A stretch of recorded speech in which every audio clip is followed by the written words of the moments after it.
Hey friends, it's Emma. Today I'm going to show you a super easy to follow craft for making your own food safe wraps. This video is sponsored by Yoplait, but all the content and opinions expressed are my own. If you've never had French style yogurt, it's really good. You've probably seen it in grocery stores because they come in these adorable glass pots. It's really delicious. It's very subtly sweet. It has very simple ingredients. It's a slow cultured yogurt. It's non-GMO. And I really like the serving size, in addition to it just coming in a very cute reusable glass pot. And right now they have a limited edition heritage collection, meaning their French style yogurt is coming in 3 different unique designs on their glass pots. I have them here. Whoops. This one's stripes, it's probably my favorite. So they're having a heritage workshop series where they're having different makers kind of showcase ways to reuse their glass pots. And we're really excited to show you an idea we came up with. I was thinking, so after you open the yogurt, you eat it and you enjoy it, it no longer has a top. So I thought that's the kind of craft I was going to work towards, is I wanted to show you how to make a food safe wrapper that could go back on the top so that you could store small amounts of leftovers or use it for pantry storage. I'm using it in my pantry to keep my sprinkle collection organized. I really love to bake, and so I have probably more sprinkles than you really need. So I'm using the glass pots with these food wraps to keep my sprinkle collection organized. So I'll show you that. So let's make some food wraps. Here are all the supplies that we're going to need to make this project.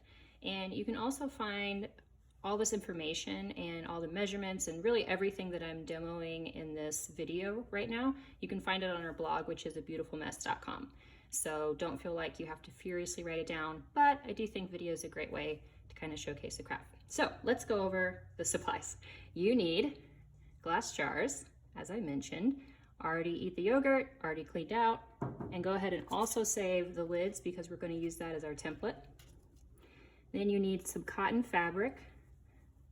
I have 3 different colors. You could pick really any kind of color you want, any kind of design. It could go with your pantry, it could go with your style, it could also go with the design on the glass pots. It's really up to you. You'll want to probably get organic cotton, but if you can't find that easily, just give it a good wash and you're okay. All right, then we also need some jojoba oil, pine resin, which is this kind of powdery, I think you can see that. It's a very fine powder. Organic beeswax pellets. Mine, as they shipped to me, got a little bit melted in the process, but that's okay because we are about to melt them anyway. You'll also need a paintbrush and fabric scissors or pinking shears. I have the shears, which gives you that kind of crinkle cut edge, but fabric scissors will work just as well. Step 1 is arguably the most fun step, which is simply to open up your yogurt and eat it, and then clean out the jar. Also, as I mentioned, as I was showing you, the supplies you need, save the lid because we are going to use that as a template when we cut our fabric in the next step.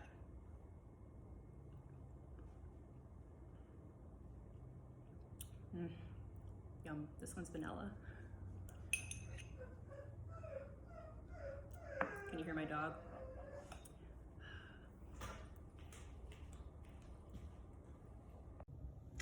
Step 2 is to wash and cut out your fabric. So once you've already washed it, we are going to use the lid as a template to cut around. You don't want to cut right up against the lid. You want to leave a little bit of space, but just use the lid as your template to cut all the fabric.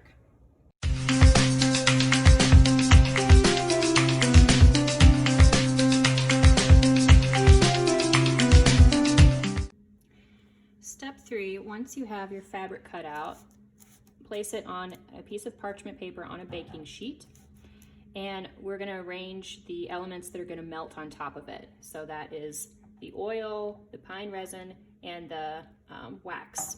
Now the oil, mine came in a dropper, so that made it very simple to just drop a couple drops on each piece, and then the resin, you just gently sprinkle it on top. Same with the wax pellets. You don't need tons and tons. You can kind of see how much I've put on here. and we're gonna bake it at 225 Fahrenheit for 5 to 6 minutes, just until you see everything melted. Once it's melted, I'm gonna go ahead and tell you what step 4 is, which is as it melts, once you see that it's all melted, you'll take it out of the oven and brush it with your paintbrush to get any excess off. And then gently, don't burn yourself because this will be hot. I use kitchen tongs. You're gonna place it somewhere on top of a jar, on top of a glass, to just let it dry for 24 hours. Yeah, super simple. Once your wrap is fully dry, you just press it onto your jar or whatever container you're using, and it'll cling on there really pretty well and keep food or other items safe. Now, if there's something very heavy in here, I don't know if you could do this trick, but it is a great replacement for cling wrap. If you're trying to use less plastic in your life, then this is a fun one to do. And I like that you can pick whatever colors you want or customize it to your own style. And as you can see, I am using mine for sprinkle storage, but you could use it for whatever you want. So that's it. Thank you so much for following along. And again, you can find all the instructions on our website, which is abeautifulmess.com.